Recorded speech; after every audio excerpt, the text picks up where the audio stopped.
நம்ம வீட்டு சித்திரக்கனி எப்படி செலிப்ரேட் பண்ணலாம்னு சொல்லிட்டு பார்க்கலாம்.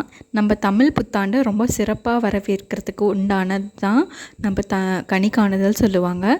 ஸோ சித்திரை முதல் நாளுக்கு முன்னாடி பார்த்திங்கன்னா உங்களுக்கு சித்திரை கனி காணுதலுக்கு உண்டான ப்ரிப்பரேஷனை எல்லாமே ரெடி பண்ணணும். அதுக்கு பழங்கள், அப்புறம் பார்த்திங்கன்னா பருப்பு, உப்பு, அரிசி, அப்புறம் பார்த்திங்கன்னா பல்சஸ் எல்லாமே வச்சுருக்கேன். அப்புறம் நம்ம ஹீரோவான முக்கணிகளையும் வச்சுட்டு கூட திராட்சை, வாழைப்பழம், வெற்றிலைப்பாக்கு, லெமன் இந்த மாதிரி மங்களகரமான பொருட்களை பார்த்தோம்னா நம்மளுக்கு அந்த இயர் ஃபுல்லுமே ரொம்ப ப்ராஸ்பரஸாக ஹாப்பியாக இருக்குங்கிறதுக்காக அரேஞ்ச் பண்ணுவாங்க. இது எங்கள் வீட்டில் எப்போயுமே எங்கள் அம்மா ஃபாலோ பண்ணுவாங்க. இந்த வருஷமே பார்த்திங்கன்னா ரொம்ப நிறைவாக இருக்கும். அந்த மாதிரி நீங்களும் செலிப்ரேட் பண்ணியிருப்பீங்கன்னு நினைக்கிறேன். ஸோ மதியத்துக்கு சிம்பிளான லஞ்ச் மட்டும்தான் பண்ணியிருந்தேன். பாயசம் பண்ணிவிட்டு கத்திரிக்காய் பொரியல், அப்புறம் பார்த்திங்கன்னா பச்சை பயிறு கிரேவி வச்சு அப்பளம் பண்ணியாச்சு. வடை எதுவுமே செய்யலை.